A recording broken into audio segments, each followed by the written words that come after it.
cut steel jewellery is a form of jewellery composed of steel that was popular between the 18th century and the end of the 1930s. The basic design of cut steel jewellery is a thin metal baseplate onto which closely placed steel studs were riveted or sewed.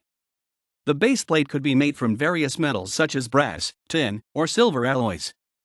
Early cut steel consisted of individual steel studs that had been polished and inserted into metal frames. More complicated designs used multiple baseplates held together by small bits of metal. In the early 19th century, the manufacturing process shifted towards using stamped strips in place of individual steel studs. The idea behind the design was that the polished steel faces would catch the light and sparkle in a similar way to the then highly fashionable diamonds. The studs were made by forming them from steel and giving them a partial polish before case hardening and giving them a final polish. Aside from the studs, some items of cut steel jewellery used highly polished steel chains in their design. Cut steel was combined with precious and semi-precious materials such as jet and pearls. Alternatively, plaques of jasper ware and bilston enamel feature in some designs. Plaques from further afield also appear to have been used, with some appearing to come from Italy and Switzerland. It has been suggested that cut steel jewellery dates back as far as the 16th century.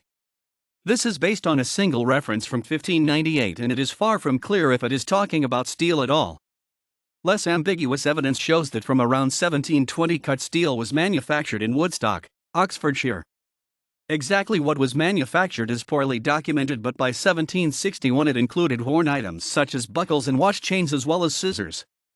Exactly when purely decorative items first appeared is also unclear, but stars for the nobility are attested from 1778.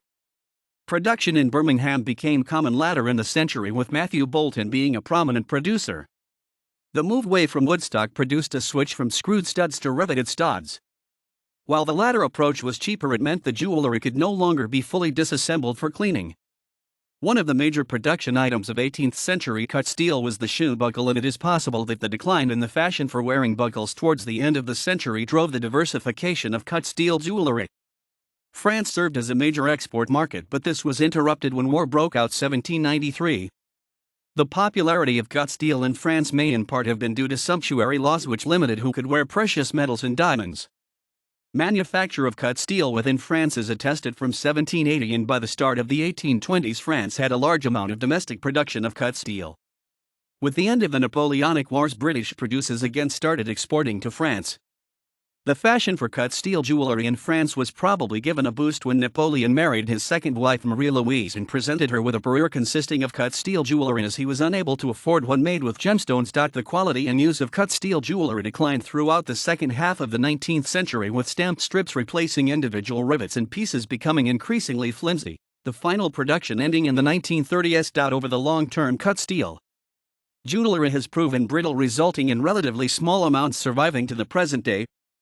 Collections of cut steel jewellery are held by a number of museums, including Lady Lever Art Gallery, Birmingham Museums Trust, and Musée des Beaux-Arts de Rouen.